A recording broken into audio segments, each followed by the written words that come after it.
आज हम लोग सीखेंगे कि जो है प्रतिस्थापन विधि से जो है कि आप लोग जो है कि एक्स वाई का मान किस तरह से निकालेंगे। बहुत ही सिंपल होता है। दो समीकरण यहाँ पे लिया गया है तो करना कुछ नहीं है, बस हम लोग जो है प्रतिस्थापन विधि कभी भी अपनाएंगे, प्रतिस्थापन विधि से हम लोग एक्स वाई का मान निकालेंगे तो पहले समीकरण एक से लेंगे। किससे लेंगे? समीकरण जो है आप एक से लेंगे। समीकरण एक से हमेशा वाई का मान निकालेंगे, ये चीज याद रखना। तो समीकरण एक से जब लेंगे तो समीकरण एक है आपका, जो समीकरण एक है हम लोग पहले उसको नोट कर लेंगे। समीकरण एक है आपका एक्स प्लस y बराबर क्या है 2, और इससे y का मान निकाल देंगे तो y बराबर हो जाएगा 2, x को इधर भेजेंगे तो ये हो जाएगा माइनस एक्स। ये लेफ्ट हैंड साइड है, ये जो है राइट हैंड साइड है। इक्वेशन नंबर जो है कि आपका बन जाएगा 3।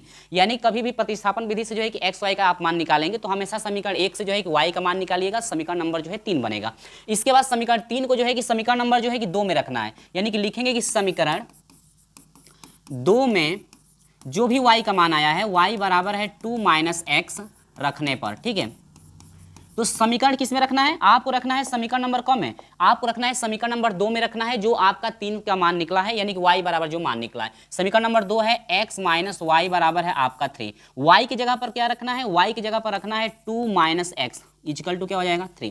हमेशा आप जो है कि कोष्टक में रखेंगे y का मान जो भी आपका निकलेगा। इसके बाद माइनस अंदर गुणा हो जाएगा तो ये हो जाएगा x माइनस 2। यहाँ से माइनस में गुणा करेंगे तो बच्चों हो जाएगा प्लस x इजिकल टू हो जाएगा 3। दोनों x को एक साथ लेंगे तो यह हो जाएगा 2x इजिकल टू हो जाएगा 3। अंक को राइट हैंड साइड की तरफ भेजेंगे तो प्लस हो जाएगा 2, तो यहाँ से 2x इजिकल टू हो जाएगा, ये हो जाएगा 5, तो x बराबर हो जाएगा 5 अपान क्या हो जाएगा 2। ये किसका मान निकला? ये आपका मान निकला जो है कि x का मान निकला है। किसका मान निकला है? x का जो है कि ये मान आपका निकल गया। तो यहाँ पर जो है कि हम लोग x का मान तो निकाल लिए, यानी कि x का ये जो है कि आंसर हो जाएगा, लेकिन हमको y का भी तो मान चाहिए, और यही जो x का मान निकला है हम लोग कुछ नहीं करना है, प्रश्न जो समीकरण नंबर आपका 3 है उसी में रखना है। तो यहाँ पर लिखेंगे पूरा विधिवत तरीके से कि लिखेंगे कि समीकरण, क्या लिखेंगे? समीकरण 3 में क्या रखना है? x बराबर 5/2 रखने पर।